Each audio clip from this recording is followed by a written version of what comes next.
Calling all runners. Are you looking to take your running to the next level? Are you looking to get faster before your next big race? Or are you looking to start running and you just want some guidance and instruction? Listen, Coach Larry Lopez is your guy. Larry is a USA track and field certified coach as well as a certified personal trainer, and he was a standout runner in college, and he's now committed to helping you reach your full running potential. Larry doesn't have a one size fits all approach when it comes to coaching. He develops personalized training plans for each of his athletes. That way, each athlete gets the proper attention that they need and that they reach their full running potential. So, whether you're gearing up for a 5K, 10K, half marathon, full marathon, or you're just running day to day recreationally, Larry Lopez is your guy. You can reach out to Larry at 314 596 8809 or shoot him an email at larry@truepotentialrunning.com.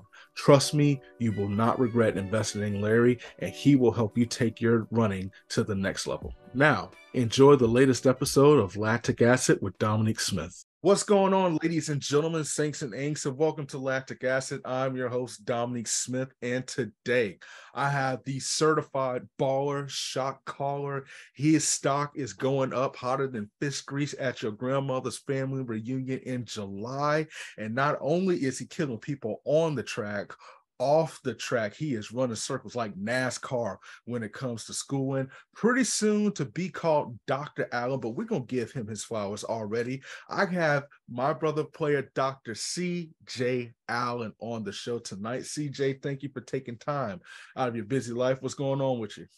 What's going on, man? Appreciate you having me. Absolutely. It don't feel right to be like almost Dr. Allen. No, we got to call him Dr. Allen because when it comes to these 400 hurdles, he is a surgeon on the track. So before we even get into all of that, and listen, CJ's got a remarkable story. He's going to get a chance to share it. I got to ask you something that I've been asking everybody. So let's just say, man, at USA's, there were 3 people there and they wanted to do a big summertime promotion surrounding somebody awesome, somebody that people could get behind. And you are the person that was chosen. And so there's 3 companies that are part of this commotion or promotion, not commotion, promotion, are Ben and Jerry's, Food Network, and Nickelodeon. And so since they've chosen you, since they were so impressed with the hurdles and just the performances that you've been able to dish out, and obviously everything you're able to do, they're going to do 3 things for you. Food Network said they're going to send their top chef out. Whoever it is, they're going to surprise you. Could be the mayor of Flavortown. It could be somebody, I don't know. It could be the person who beat Bobby Flay. And they're going to cook a gourmet meal of anything that you want. Like your favorite meal. They're going to cook it and they're going to put it in every menu that they're associated with. Ben and Jerry, the ice cream kings of the world, they are going to make a custom ice cream in your name and your honor.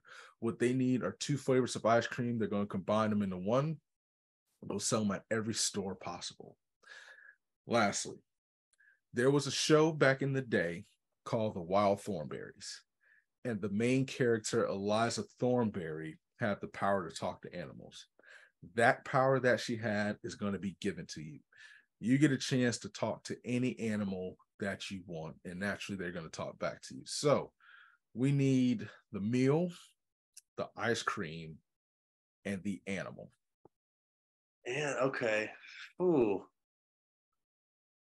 Okay, so I have any stuff. I consider myself a little bit of a chef myself. So Okay. Oh, but yeah, I let me like, put some respect on it. All right, I see. I like cooking myself. I don't do anything too crazy.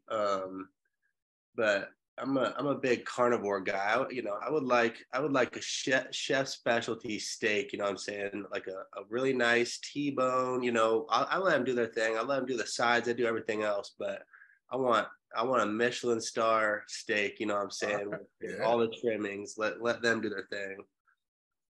Ben and Jerry's. I don't do a ton of ice cream, but that's just I don't usually put a lot of junk in my body. So So talking about well, I was gonna change it to a potato chip, but you don't put junk in your body, so never mind. yeah, ice cream, cool, man. I prefer to stick to like stuff made with coconut milk, grass-fed dairy, I said something like that. So if we can get something, maybe a little bit healthier option out there, Ben and Jerry's, plug my name on it.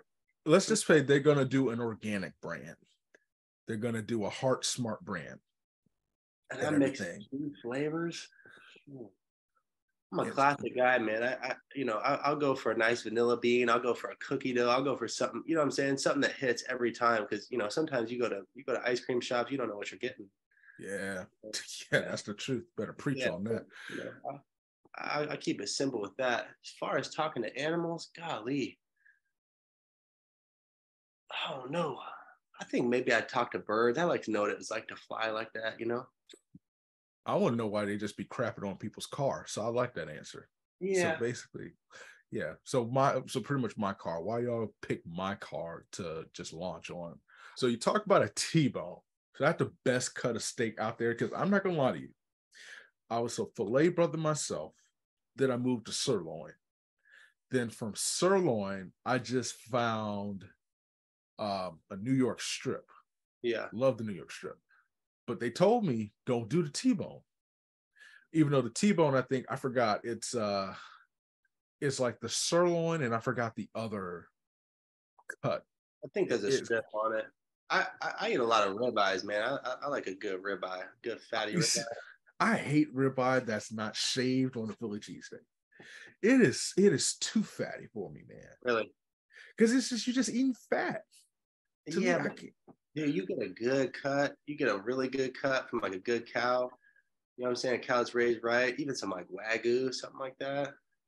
Yeah, if it's cooked right and that fat kind of caramelizes on there a little bit. Yeah, we're talking a different steak, man. We're not talking about no shaved cheese steak. Oh, listen, if you never had a shaved cheese steak where it got one side to it, you have never had a Philly cheese steak with ribeye. I don't know. I mean, one day maybe Lactic Acid will make it where I could pay $300 for that cut of meat. Yeah. Well, look, you said you find out the number one, Food Network chef for me, so I'm going all in. But yeah, I was gonna say that's for you. They probably raised those cows themselves and everything. They got probably them cows get massage chairs and like they treat them good. Me, that ain't. You see, I'm just looking for a cheap. See, a porterhouse is what I'm wanting to try because the porterhouse is the New York strip and the filet. But so you gonna change it from a T-bone to a ribeye? Yeah, I'm cool with that. I'm cool with a good ribeye. I mean, we like ribeyes in this house. We do ribeyes often. We usually get all our stuff delivered through like Butcher Box, stuff like that, and they got a good ribeye. Okay, well, no wonder because you get that stuff, that high quality USDA. Yep. Cut meat. Grass-fed, grass finished. It's nice. Yeah. I cannot imagine eating like organic ice cream though. Like that Coke. See, I can rock with coconut milk. I can rock with coconut milk. I used to cook with coconut oil. But grass finished milk that's used in ice cream, it's good. It's different. It has you gotta try it. You gotta try it, then hit me back. All right. I'm gonna go to Publix and say I don't think Publix sell that. Okay, Whole Foods. Yeah, go to Whole Foods. Yeah. All right, I need to see what they got on sale because Whole Foods will put you in bankruptcy real fast. But Whole Foods got all that healthy nonsense. I still mess with them. I still like Whole Foods. I'll say this: the chicken at Whole Foods is different though. Yeah, like you don't taste like the chicken that been on hard times. That's like some pure chicken. So I mean, you may be onto something. I've had some like really good stuff. Whole Foods got the shrimp summer salad. I don't know what's in there, but I'm sure just looking at it, I lost 10 pounds. Like it's good. So, all right, I could rock with that. And then the birds, man. Birds evil. Some of them. Some of those birds are mean. But the muscle is just like to be able to fly and flap your wings for that long a time and then just be. But you see, you're a hurdler, so I understand that. I mean, we spend most of our time on the ground, and if we are flying, we're on a plane, so it'd be cool to see what it's like to fly, you know what I'm saying?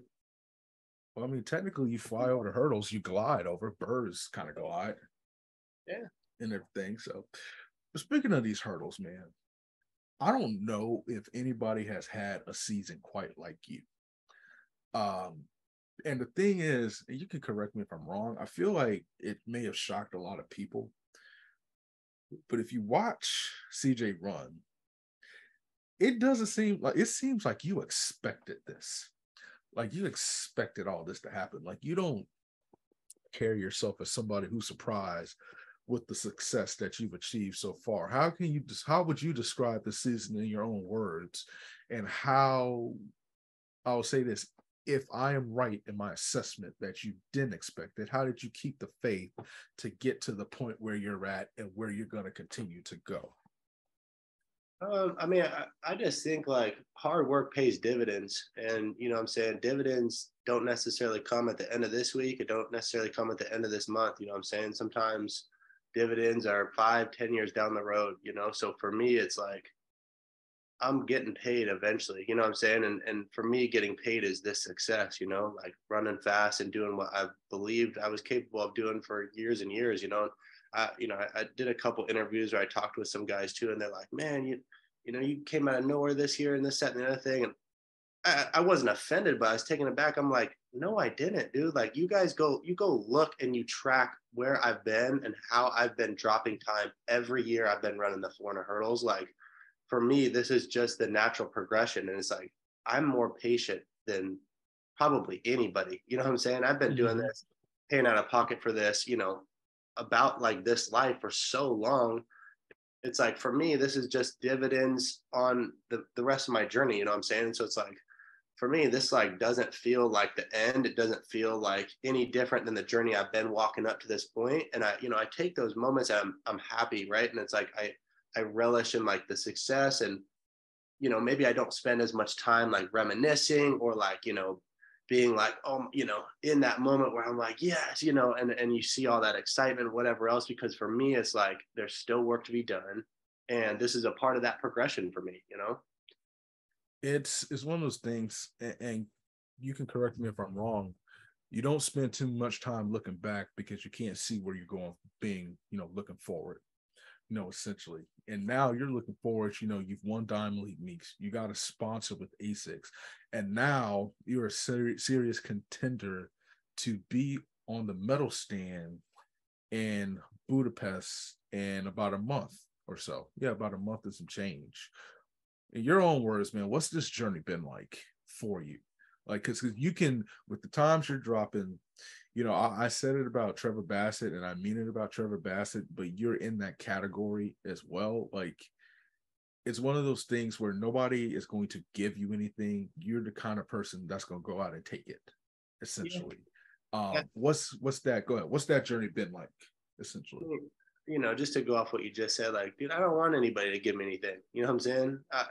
Like, yeah, I want, it's nice when people are in my corner. It's nice when people are helping me out. Like ASICs coming through was huge, and I've been incredibly appreciative of that. And, just, all the coaches and support and stuff I've had over the years, like, it's been amazing. Like, I've had great support staff. I've had a ton of people, going out of their ways to help me in my career. But it's like, I also, at the end of the day, like, am going to work regardless, and it has just been me, and it's like, I do train alone, and, I am out there in the pouring rain by myself, and, what I'm saying, it's like, it is just me, and, and I always look at it as like, okay, it is always me, and all the support is really nice. And it's greatly appreciative. And, like, I don't have the words to express that, but for me, it's like, oh, I'm gonna grind regardless. I'm gonna go get it. I'm gonna go get it regardless. Like, I don't need a handout. I don't need somebody to, you know, give me some opportunity or something just off the merit of like,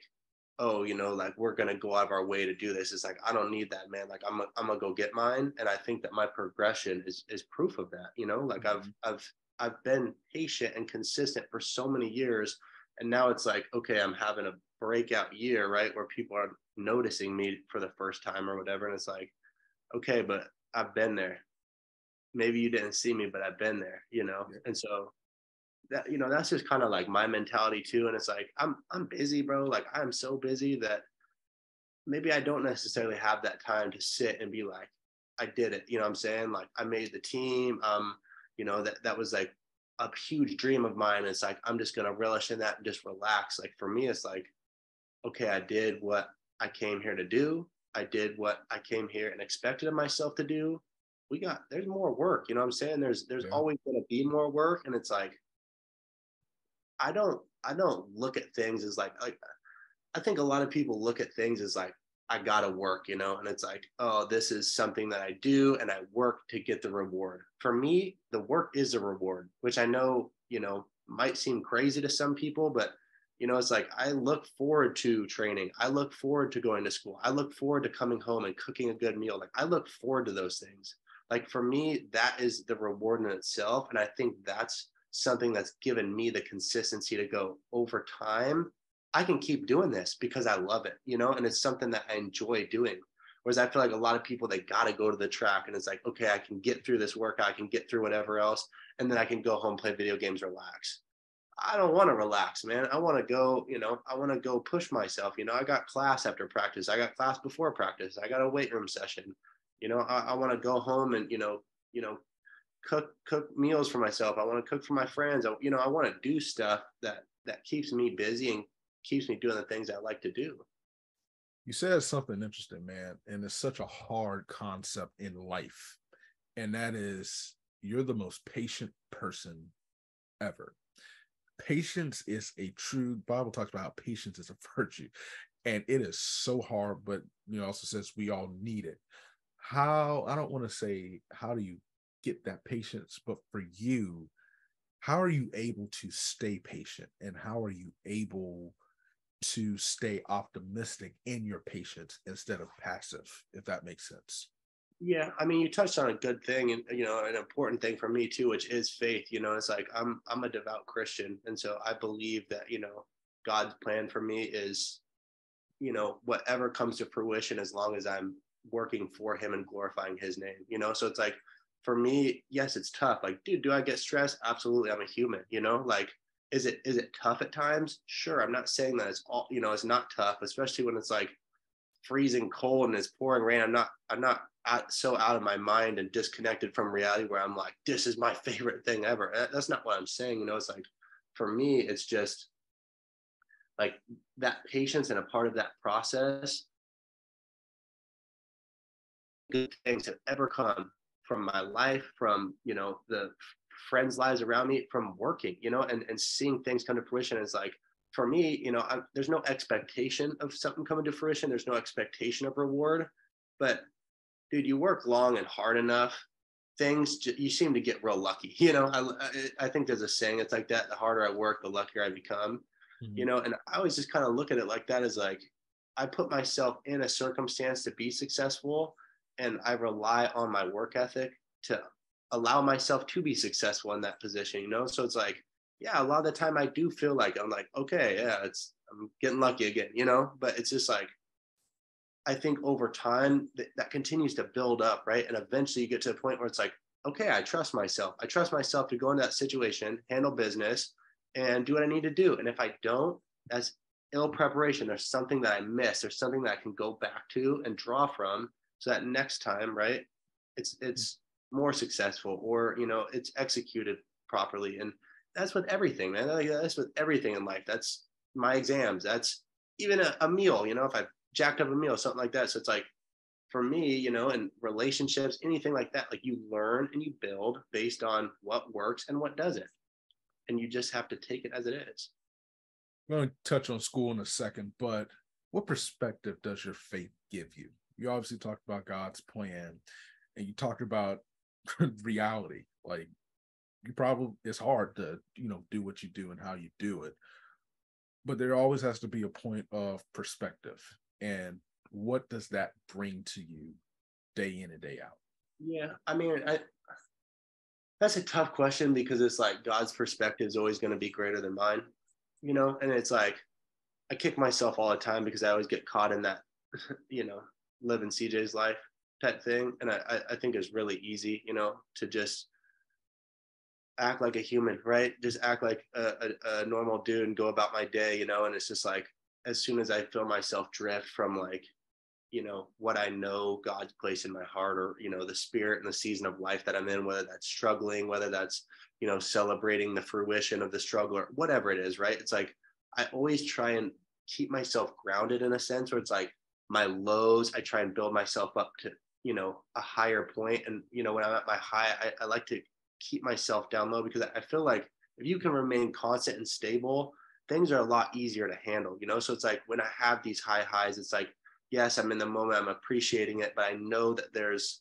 low times coming, because that's life, And so it's like, I try to keep myself humbled in the mindset of like, okay, we're glorifying God through all of this. And when the perspective and the lens is through the eyes of God, through the word of God, it's so much easier to handle the highs. It's so much easier to handle the lows, because it's like, I've been here, I know God doesn't fail me. And I know that, whatever it is a part of his plan. And so as soon as you have that perspective and you're able to change the focus of like, hey, this is my human lens, and this is how, I could get caught up in the fame and whatever else, and, the stardom, or I could get that, low where it's like, I'm caught up in the depression, I'm caught up in, mood swings or XYZ. It's like, okay, instead, let's shift our perspective to God's lens, shift our perspective to God's word, and remain neutral in the situation. I think that tends to help quite a bit for me, at least. The things that you have to do on a daily basis gives me lactic acid, from the standpoint of, you're working, obviously we talked about the hurdles and everything you're working, but you're also getting 2 degrees, your doctorate and your master's. So your master's is in sports health science. Yep. And then looking to be a chiropractor, if I'm not mistaken. Yep. There's I told you before the show, listen, when I graduated from UCF, I said goodbye to education, from the standpoint of just from schooling. But you can tell just by the degrees that you're looking to get, you're looking to make a difference and not just kind of be just another chiropractor. Yeah. Why those 2 fields, and what is the goal? Better yet, scratch that. What do you look to accomplish through what you're seeking to earn in those 2 degrees? Yeah, I mean, as an athlete, the more you break down and over time, it's like we're constantly seeing therapists, we're constantly seeing people, we have coaches, this and the other thing. And it's like, okay, well, at a certain point, I want to give back to the sport. Do I do that as a coach? Do I do that as a provider? Do I do that as a mentor, a psychologist, somebody that's going to be involved with athletes? You don't have to predominantly be involved with athletes. It's like, I mean, I've had plenty of educators in my life that have helped encourage me, and some that have discouraged me, and that's okay too, because that just changes the lens of like, a student's focus and stuff like that. So it's like, how can I combine all the things that I enjoy, education, athletics, and put that into something that's going to give back to the community after the fact? I feel like, chiropractic was a relatively easy choice, because it's like, one, I can be an educator on all things performance at any given time, right? Like I can do all the things that I want to do without being confined to like, I have to be a professor, or I have to go and, run a bunch of informative, podcasts or anything like that. It's like, I don't necessarily have to be confined to that one thing. I can still take care and provide for people and, help them heal from injuries and overcome, obstacles that can be very detrimental. It's like, I did 2 bachelors in undergrad as well. I did kinesiology and psychology. And my focus on those 2 was because, I wanted to focus on the physical aspects of performance, and I wanted to focus on the mental aspects of performance. Because like at a certain point, when you have a physical setback, there's a mental setback that occurs as well, and there's psychological damage that occurs, and, there's things that occur in an athlete's life beyond just that injury, and it's like, I've been there, I've experienced that, I've experienced every aspect of highs and lows, on my entire career. And it's like, yeah, from the outside in, it's like, okay, he's got it together, or whatever else. I've heard it all, there's so many things, and it's like, nobody's there to see the struggle unless it's highlighted, and it's like, I've been through that. And I believe that, being able to educate myself and, being able to communicate my experiences with the education aspect to other athletes and help them, beyond just physical, beyond just mental, what, even if it's spiritual, something like that. I want to include as much of that as I can. And I just feel like it was very cohesive and conducive to the life that I live on the track, because it's helped my career a ton as well. It's like I apply the knowledge that I have every single day. And it's like, is that part of this progression? Well, absolutely. It's a part of this progression. It's a part of my life. It's a part of, the process of, coaching with myself and, working by myself, and also coaching athletes and helping them in their journeys as well, because, I have to meet them where they're at and where I used to be at. And that helps me as an athlete as well, because it's like, it's so easy to remove yourself from those situations, the further along you progress, and, the further along that it's like, I'm not running at these smaller meets anymore. It's like Diamond League meets and stuff. So sometimes, the pressure and the atmosphere can be different. So now I have to take myself back. And I think that really helps tie everything together, those professions, in order to give back to the sport the way I want to. We're going to get back to that in a few minutes, but there's some even more hard-hitting questions that the people need to know. What are 3 things that people do not know about the legend that is Dr. CJ Allen? 3 things that people don't know. Oh. I'm historically terrible at talking about myself. I'm great at answering questions. I don't know if that counts, but one of the things I'm saying is that I don't ever, I have a really hard time like talking about myself with like blanket statements. And that's probably because I don't spend a lot of time thinking about all the things that make me me. I'm too busy with all the things in my life. 3 things. You're doing a good job in this interview. Yeah, no, I appreciate it. It's just, it's tough, because it's like, it's easy to shift and focus the thing in light of, the things that I deal with every day. But it's like, okay, what things make me me? Well, that's just, golly, that's tough. At a certain point, I have to be confined to the few things that I'm good at, or the things that I do every day, which is, track and field. So I'm gonna throw you a bone. Okay. So you said you gave me 1, and you gave me 2, actually, because in the first part you said that you were a chef, basically. Yeah. Okay. Yeah. I love cooking. I call myself a pseudo chef because like I feel like I would, I feel like I can't fully commit to that because I don't have the education in it, anything like that. But my first ever cookbook was the Culinary Institute of America textbook, to put light to that. So I use that to help kind of guide my way into, cooking and stuff like that. Cause it's like, I don't want to just learn the recipe. I want to learn how to do it, because then you can be creative. You can create your own thing to your own taste, and you can modify later. But if you just sit there and copy recipes your whole life, you don't actually get to experience away things that are created and make them yourself. You can call yourself a pseudo chef, because usually normal people just go get just a random cookbook, Ina or somebody like that. But nah, you Lord have mercy. All right. One more thing. I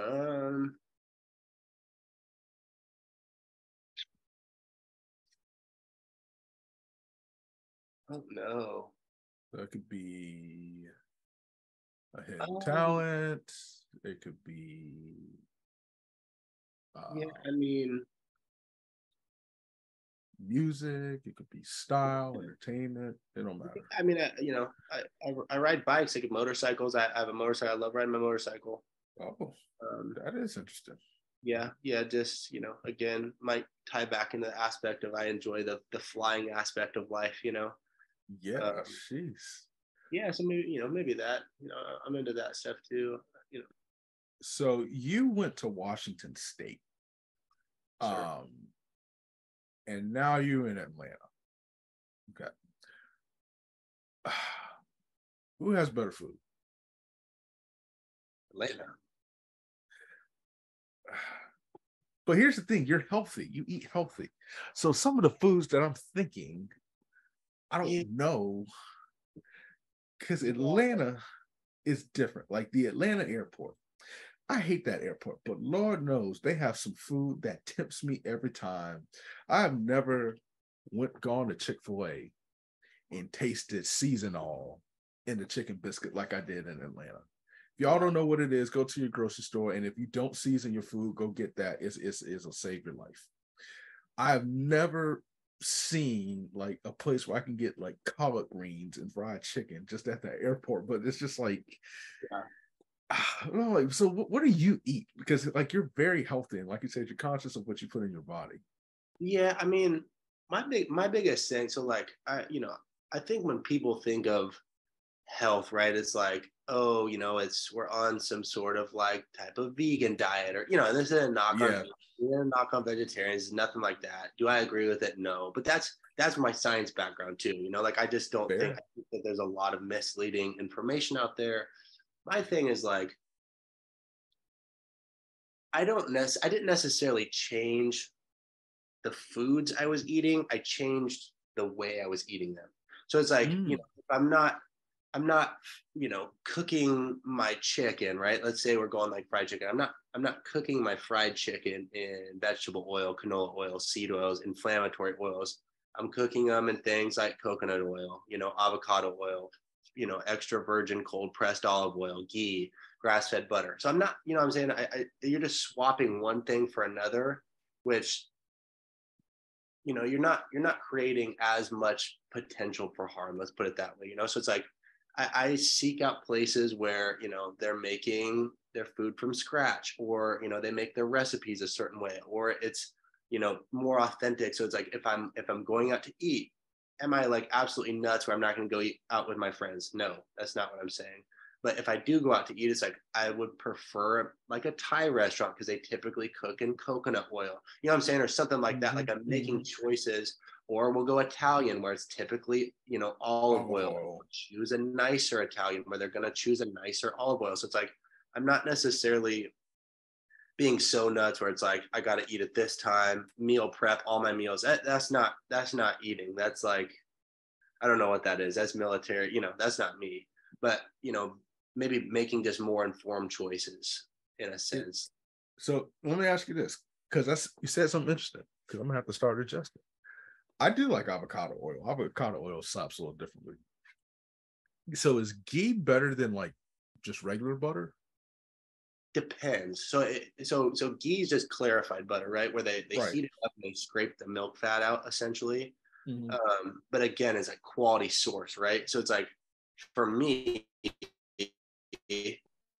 you could go get regular butter, right? Or you could get regular ghee or whatever it is, right? Where you have your cows that are eating traditionally like grain-fed diets that are really high in corn and soy, and like modified crops where you're getting inflammatory properties that are kind of being ingrained into the milk products or into the cow itself.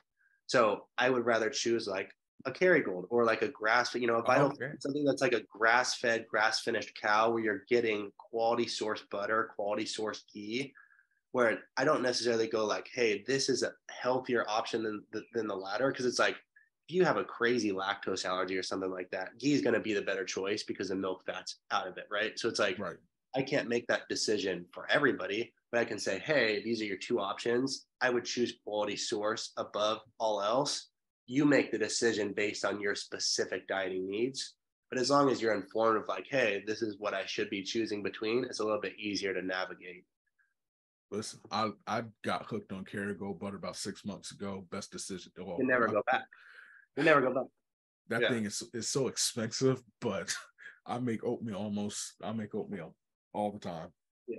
And y'all never had oatmeal with Kerrygold butter? I'm just trying to tell you, you do not know what you're missing. It is just that Irish sweet cream butter. Yep. Unsalted. You don't need no salt on it. The unsalted, Lord have mercy. It'll make you want to testify. That butter will make you walk right. Yeah, but that's how butter should taste. You know what I'm saying? Like that's coming from naturally fed and great, like grass grazed cows, and that's what I'm saying. Like we went back to earlier. You said, "Oh, you're onto something at Whole Foods to the chicken." It's like, well, a lot of time those are pasture raised chicken. You're getting food the way food should taste, and the way I feel God intended food to be, right? And so it's like, I think we get so caught up in like these traditionally highly processed inflammatory meats and eggs and whatever else, right? You're getting all these things that have been industrialized, and you forget just how good raw, real, true food could be. And so, for Yeah. me, my advice is always switching back to that, whether, Okay. whatever that is to fit your own dietary needs or whatever you want to do with that. Let's educate people more a little bit about like, hey, this is a better quality source. You should be eating this way. What food do you hope is in heaven one day? Oh, that's too broad, dude. It, What two foods do you like? If I would be doing a disservice. I mean, I love, like, I just love food. Like I said, I mean, I eat a traditionally like higher carnivore diet, right?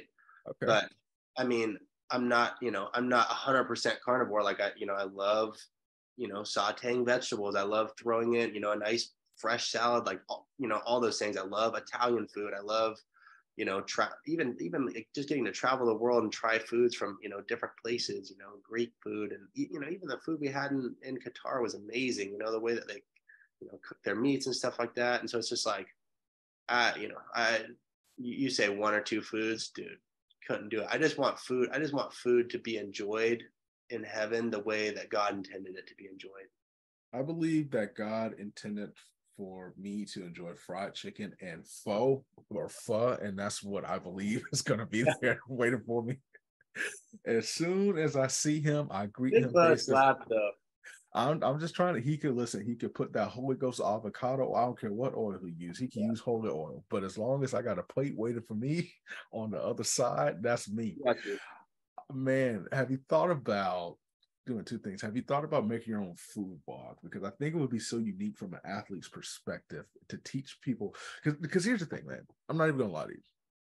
I was saying this on another episode. Growing up, I didn't grow up, affluent or with great resources or anything like that. Not at all. My mom's a single parent. But what was presented to me, I didn't know about the food that I was eating until I was like 24 or 25. Like I didn't know what a Whole Foods was. I just saw a dollar sign Yeah, and I was like, all right, bet. you can't do it. Can't do that. And growing up, I was talking like we survived. It's amazing how we achieve great things in sports, eating like oatmeal cream pies and to read and just the different things like that. So good. Yeah. Uh Hamburger Granted, helper and hamburger helper. Y'all don't know about oh god, what's the Prego? Um, all that stuff. Like, there's this noodles. Yeah. listen, y'all don't know about those one pot meals that's less than $5 unless you've been through the struggle and stuff The like that. whole family. Yep. Yep. And so, but like now, these young kids are like they have more resources, more options, but there's still like confusion when it comes to like what you're eating, what to put in your body, and just like the effect that it has when it comes to, all right, you're trying to get stronger, or you're trying to get faster, or you're trying to lose weight, or you're trying to gain weight. Have you thought about really like outside of like opening up like a food truck and selling crap at these meets, but like really doing more in the way of food education in addition to everything? Yeah, I mean, dude, my dream is to be able to do it all, and it's like, it's just time, and it's time. And, do I believe that, I'm an outlier in the sense that I could provide something that a lot of people probably don't have access to? Yeah, absolutely. Would I, love to get on that? Yeah, I would. And I'm working on getting on it, but again, I have to be, you know, very mindful of my time, very mindful of, how much energy I'm actually spending. Because again, it's like, track does take a big physical toll, school takes a big mental toll. I'm obviously, I'm coming off of school, so I'll graduate at the end of September. So I'll be done with school. I be able to get into practice some and, start actually practicing as a licensed chiropractor. I'm planning to start something then. Yeah, food's obviously really important to me. So I think it's something. I think feeling, a proper way is really important. And I think that a lot of athletes, including myself, have been lied to about a lot of things for a very, very long time. Yeah. And there's a lot of experimentation that I've done. There's a lot of rabbit holes that I've gone down. And I mean, you'll see it all the time. You'll see it all the time with these crazy neurotic athletes and stuff who go down, these rabbit holes too far of like, traditional advice following, they're following, the research or whatever else. It's like, they're not following the actual research. They're following what dietitians have told them. They're following what nutritionists have told them. And sometimes, those things, I'm not saying that they're wrong. I'm not attacking any industry. I'm not saying anything like that. It's just like, sometimes we get so caught up in following these trends that we don't actually sit back and go, well, is this the best case scenario for me? Right. And so, there's a lot of very specific testing that I recommend to a lot of people. There's a lot of things that I've done that I feel like have really enhanced my ability to be an athlete, enhance my ability to be an educator, enhance my ability to be a student in a classroom. And, obviously food and the way we feel ourselves becomes very important in that aspect, because like all the food that we eat becomes, it becomes us at a cellular level. So it's like at a certain point, something's got to give, right? At a certain point, I can't eat fried chicken no matter how much we love it.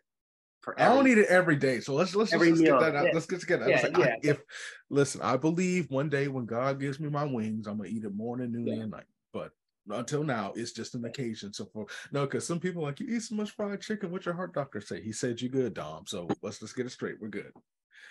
And and again, it's like, it's like, oh, don't eat too many fats, or you'll have a risk of heart disease, and it's not true. It's like it's more about the type of and the quality of stuff that you're eating. But again, I could ramble about that stuff all day. I don't want to get into it too much. But listen, I'm not kidding. They're gonna make a spot for you on Food Network. I got a couple more questions, and then we're gonna wrap this up with a bow. Cool. But I have to throw in one more food one. So let's just say you got a barbecue going, and you have a bunch of people over. What's on the grill? What you cooking, dog? Low smoke brisket. Yes, sir. Slow. Oh yeah. You ever come up to Atlanta? I got you. Yes, sir. I've been to. Listen, I've been to Atlanta now. You ain't saying nothing but a word. It's only a few hours away.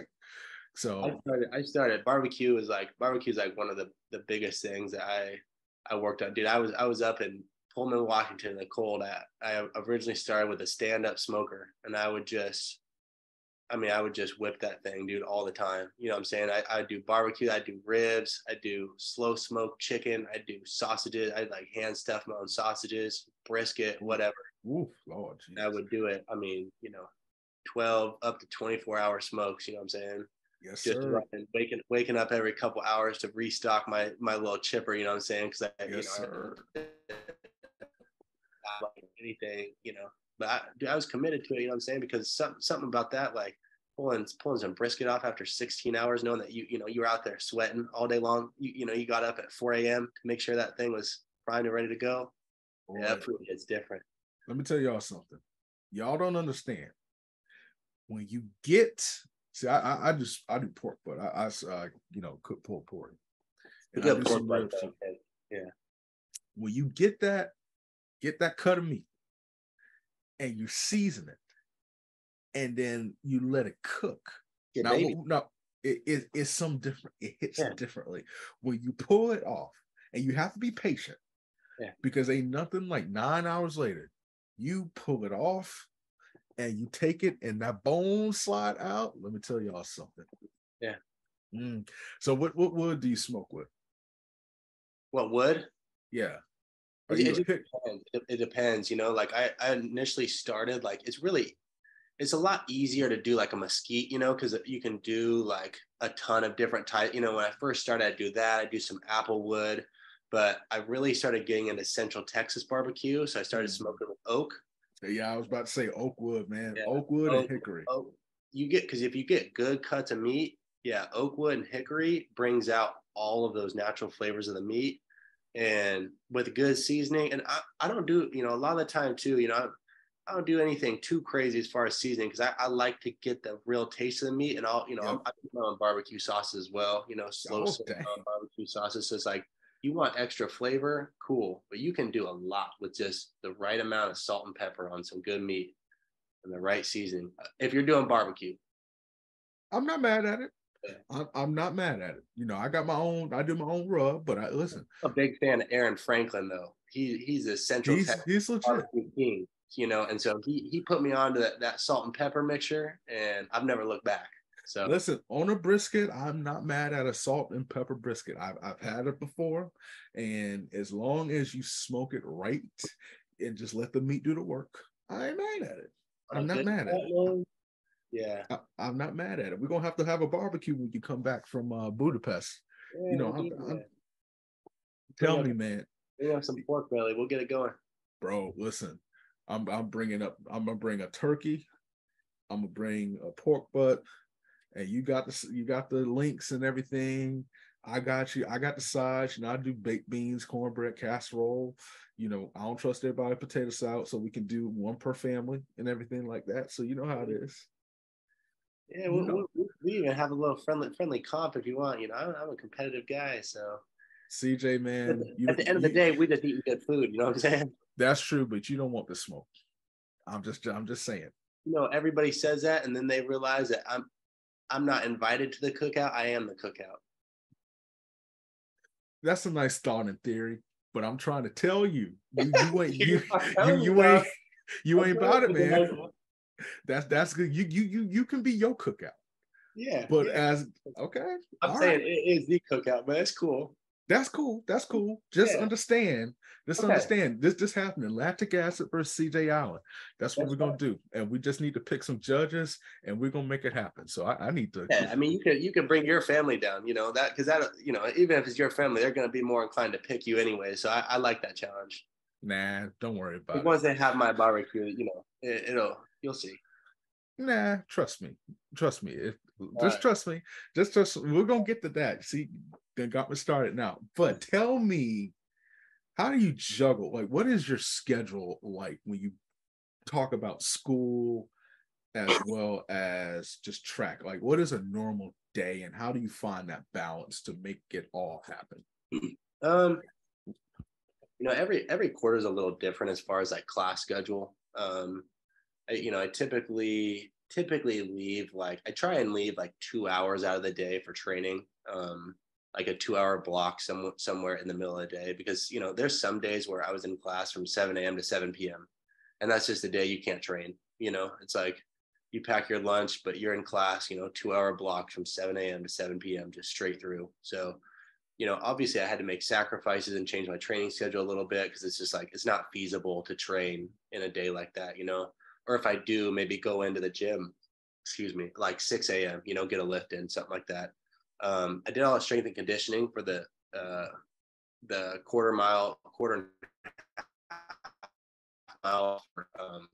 Life University track and field.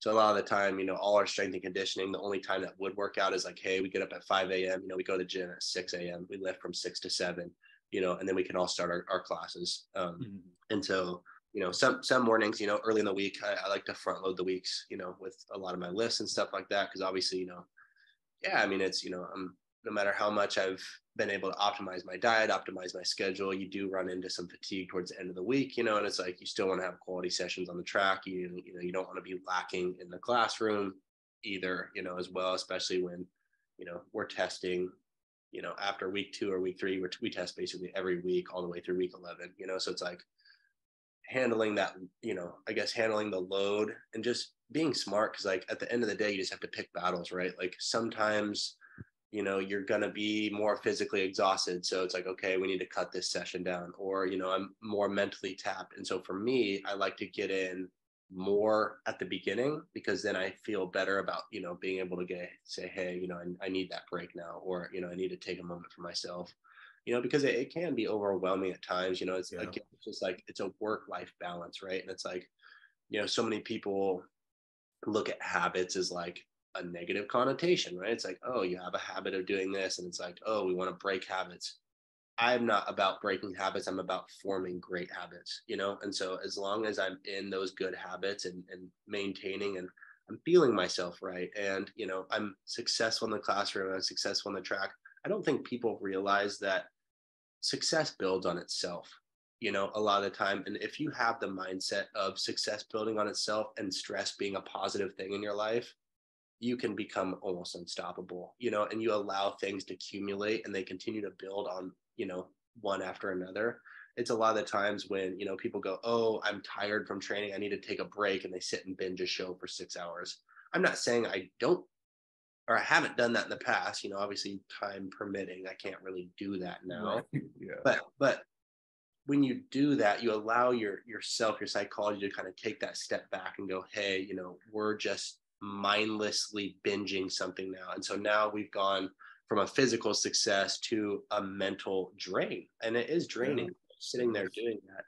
And it, you know, it does kind of breed laziness in a sense, you know, and I'm not advocating for everybody to just give up all the fun things that they do in their life, you know, but for me, it's like, okay, I can continue to be successful and run that engine all day long as I'm sleeping well, eating well, and performing at a high level in the things that I do, then success is going to continue to build on itself, you know? And so for me, that's more important than, you know, maybe thinking like, hey, you know, I do this. And, you know, me and my girlfriend, you know, we'll have movie nights and stuff like that, you know, where we do go, hey, you know, this is our you know, our together recharge or whatever, you know, and it's like, that's okay as well, you know, because you're taking the time to choose to do that instead of just not having anything going on where you're just sitting there doing it because you have nothing else going on. Two more questions. We're going to wrap this up with a bow. Obviously, what I would want to ask is what people who are listening to this has heard about your journey, your perspective. What lesson would you hope that someone would get from everything that you, I don't want to say you've been through, but from your journey? If there was someone who's looking at you and said, all right, he is a great example of someone, you know, when it comes to not giving up, working hard, keeping the faith, and embracing the pressure and that comes with it, what lesson would you want them to get from what you've been through or your journey? I mean, I think we live in a culture that kind of loves that like David Goggins, you know, that like never giving up mentality of whatever else. And it's like, I think people love that concept and they can't stand it when they have to do it, you know? And I think that in saying that, I want people to realize that it is tough. It is really difficult. But if you can learn to overcome just one difficult thing a day, or at least I call it willful sacrifice, right? You know, David Goggins talks about carrying boats and logs. Now that's all you see on social media, you know, is people talking about being hard and being, you know, this, that, and the other thing. But there's a term that I like better that I think, and it's called willful sacrifice. And you're choosing to give up for a greater reward in the future. And I think that a lot of the times, you know, people have that framework, like I was saying again, of like, oh, this sucks. This is challenging. I have to do this, instead of being in the mindset of like, I am choosing to sacrifice this for something greater. Like I make that choice, and it's not always the easiest choice. It's not always something I want to do. Do I enjoy it? Yes, because I've allowed myself to get to the point where it's like, I've chose this enough times, and I know that yes, in the moment it sucks, but the reward after is so much greater that it's easier for me to enjoy it because I know it's coming, you know? And I think a lot of the times that when things get tough for a lot of people, they're like, oh, dude, I can't stick with this. Or they try and do too much stuff at once and they can't stick with it. It's like, if people are, you know, listening to my story and, you know, seeing that, you know, these things are possible over time, I want you to also realize that I started running the 400 hurdles in 2013, 10 years ago. I've been to 7 US trials and finally made my first team, you know, and I want people to realize like that's 10 years of me choosing that sacrifice on a day-to-day basis. That's not a week of me choosing the struggle. That's not a month of me choosing the struggle. I have stories of training and things that I've gone through that I mean, people would be like, I don't want any part of that. I don't even want to see that live, you know? And it's like, but I've done that and I will continue to do that.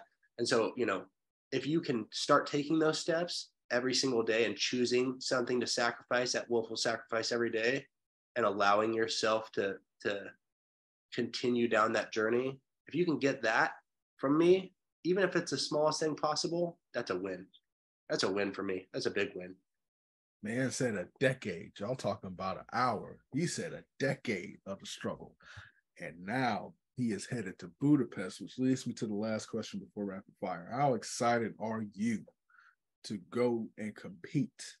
Not just to go, but to compete in Budapest, because job ain't finished. Yeah. Yeah. I mean, one round at a time, one day at a time. My preparation, my mindset doesn't change. Again, it doesn't matter if I'm in Budapest. It doesn't matter if I'm down the road at a local meet and it's pouring rain. I'm going there to perform at my absolute best. I'm going there to try and execute the best way that I know how. And I'm going out there to compete. And for me, again, is it the struggle and the competition that I look forward to the most, or is it what comes after from working as hard as I possibly can? And, I think that based on this interview, you should be able to answer that question. You already know the answer. We already know. You've survived the interrogation process. Now we move on to our final topic called Down the Home Stretch. I'm going to ask you a couple rapid fire questions. I want you to answer them to the best of your ability. Are you ready?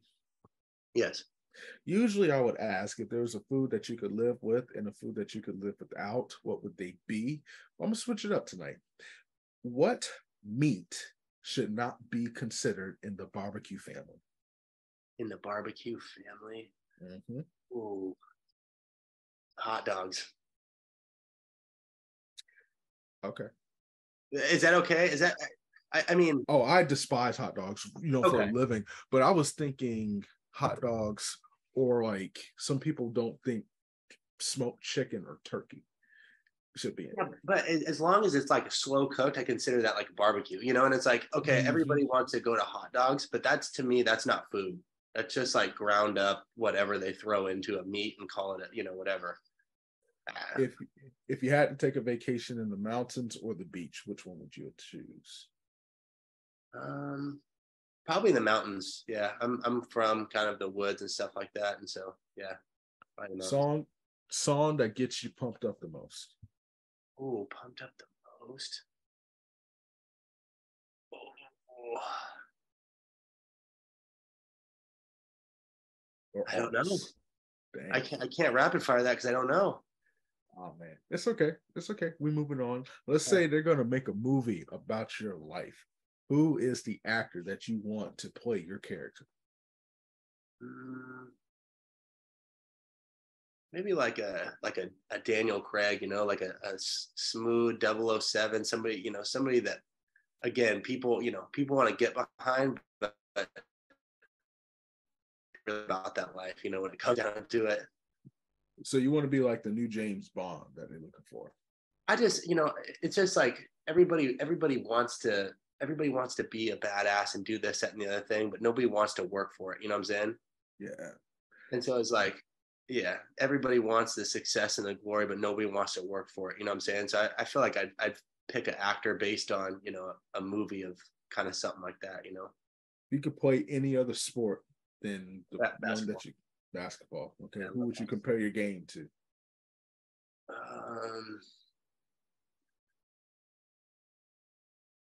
I'm kind of just like a fundamental player. So maybe like a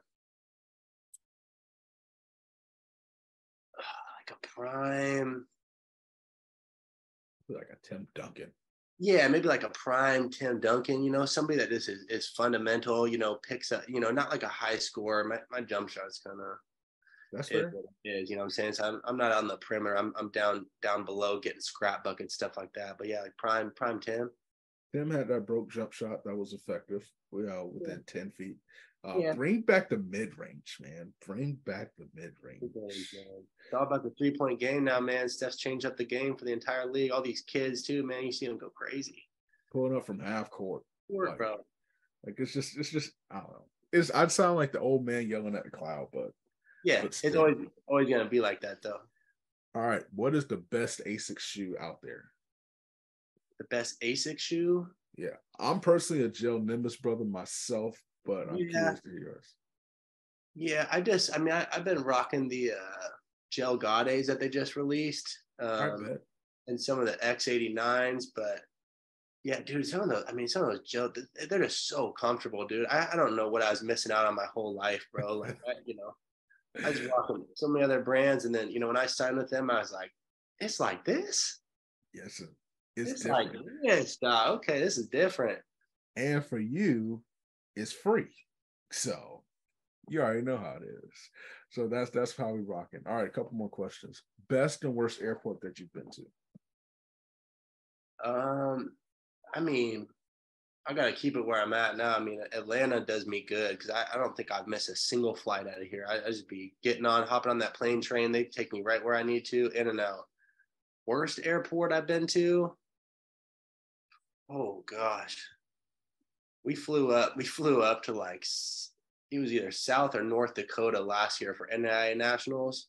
Yeah. Boy, I don't even know how they consider that an airport, but anyways. I can't even imagine growing up in there. I don't even know what's up It in was there. like 3 separate flights. That was on a dang near, a island hopper by the end. Yeah, I don't know. Dang, dog. I don't know. Dog. Two more questions. Are you having fun? Absolutely. All right. Why? Yeah, absolutely. Why? Yeah. And I'm living the dream, man. Yes, again, like I said, it's work, but I love it, man. I love being able to wake up every day and go pursue my dreams. I mean, there are so many people that I just see, caught up, and even people back home, it's just like I don't know if they're living their dreams anymore, and it's like I don't, you know, I'm I don't have to go and work that 9 to 5 right now, like I'm not stuck in that cycle, and I'm not stuck in just doing that same, routine that I don't like. Like I got to create the routine, and I got to create the habits. And I feel like some people don't have the opportunities of the situation to be able to create, the atmosphere and the environment that they get. Yeah. So yeah, absolutely. I love it. Last question. Why does kindness matter to you? Kindness. Yes, sir. I mean, dude, without kindness, we don't even have this discussion between me and you. You know what I'm saying? Without kindness, like, I mean, kindness opens a door for any and all conversations. You know what I'm saying? Like, and for me, it's like, dude, even when I was down, like, I'm gonna still, do my best to be kind and congratulate you, and do whatever else. And it's like, I just think, like, I mean, dude, I mean, if you think about, if some of like the best athletes in the world, you know what I'm saying, just like everybody went out of their way for some people and whatever else, and just gave them that kindness, you know what I'm saying, to go pursue their dreams. Like, dude, you don't know, you know what I'm saying, down the road what that means to some people. I mean, there's people that have been kind to me that I'm like, ain't no way, but that was like something that helped push me to be where I'm at right now too. So I think it's a foundation for everything. I think it's the foundation for truth. I think it's the foundation for the gospel, God's love and kindness, and truth. So yeah. You have survived down the home stretch. You killed it, brother. CJ is about to take that same energy, put it in them hurdles, and listen, don't be surprised. Don't be a fan later when he hits that metal stand, bringing down some hardware back to the stakes. But tell the people where they can find you and support your journey, specifically on social media. Yeah, I'm on Instagram. I'm sure we get a tag on there. Alan214. Yep. I'm not really running up on Twitter or anything like that. I keep my social media kind of low key, but I keep people that are following me, support me. I try and keep up on them. In between my schedule, stuff like this. I usually got a lot of people tell me to post more, but you know how it is. Hey, listen, if you head to the grind, you got to worry about everybody else. That's what it is. That's what it is.